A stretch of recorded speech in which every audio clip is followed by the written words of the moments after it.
नमस्ते बच्चों। विलास भोंडे इस YouTube चैनल पे आप सभी का बहुत बहुत स्वागत है। आपको यदि ये चैनल अच्छी लगती है तो उसको सब्सक्राइब करिए, लाइक करिए, शेयर करिए। धन्यवाद।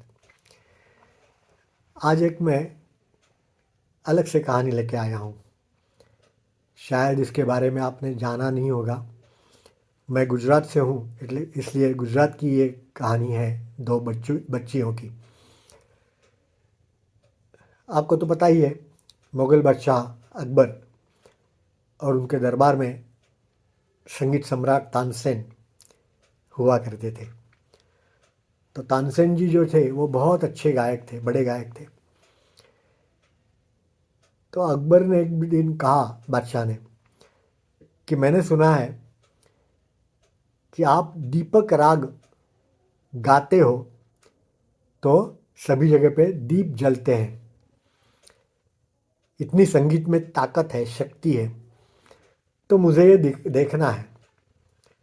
तो तानसेन जी ने कहा कि महाराज ये हो तो सकता ही है, लेकिन उससे जो गायक है उसके अंदर जो ऊर्जा और गर्मी पैदा होती है, वो गर्मी का हल, उसका उपाय जो है वो करने के लिए दूसरा गायक कोई होना चाहिए। तो क्या करेगा वो दूसरा गायक जो है वो मल्हार राग गाएगा। मल्हार राग गाने से बारिश होती है,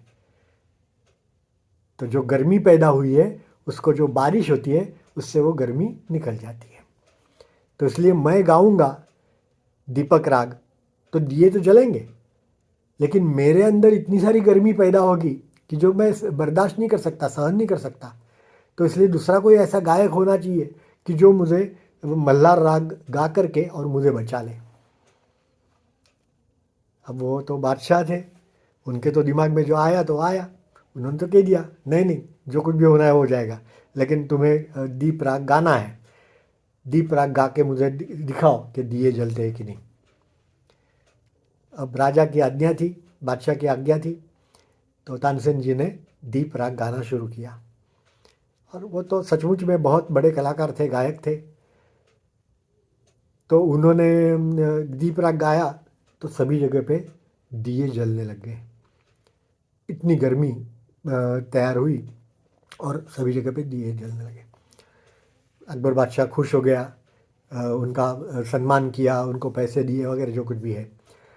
लेकिन हुआ ऐसा कि उन्होंने कहा था वैसे उनके शरीर के अंदर बहुत गर्मी होने लगी और जलन होने लगी। पूरा शरीर उनका जलने लगा। अब उसको मल्हार राग गा करके कोई ठंडा करेगा तब बनेगी बात। तो तानसेन जी जगह जगह घूमने लगे। अलग अलग राज्य थे उस समय के, अलग अलग राजा थे, उनके पास जा कर के भाई आपके यहाँ का कोई दरबारी गायक जो होगा अच्छा, वो मुझे मल्हार राग गा करके और इसमें से बचाए, मेरी गर्मी से, मेरी जलन से। कहीं कोई मिला नहीं। बहुत घूमते घूमते उनको किसी ने बताया कि गुजरात के अंदर वडनगर नाम का गांव है, वहाँ पे बहुत सारे गायक अच्छे अच्छे हैं, तो आप वहाँ जाइए।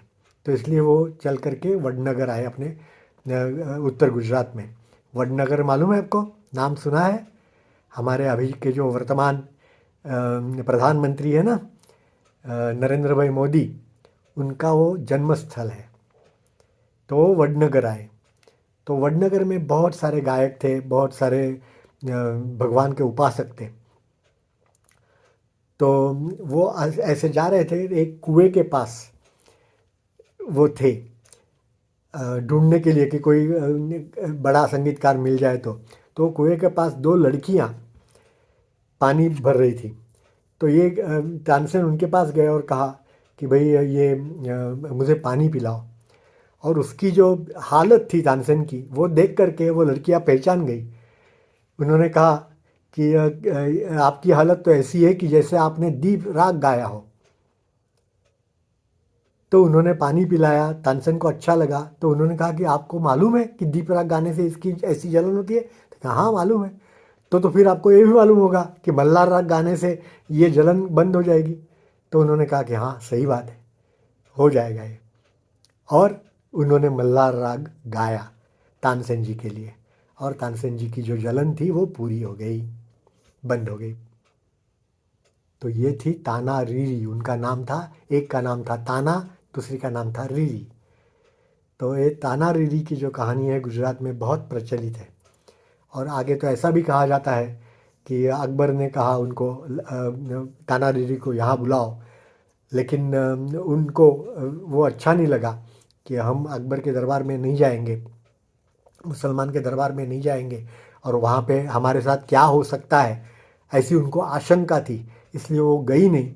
और अकबर ने उनके ऊपर बल प्रयोग करके उनको लाने के लिए सैनिक भेजे, तो उन्होंने अपने घर के अंदर ही आत्महत्या कर ली। तो इसलिए वो ताना रीरी अमर हो गई। तो इस प्रकार का इतिहास यहाँ का कहते हैं।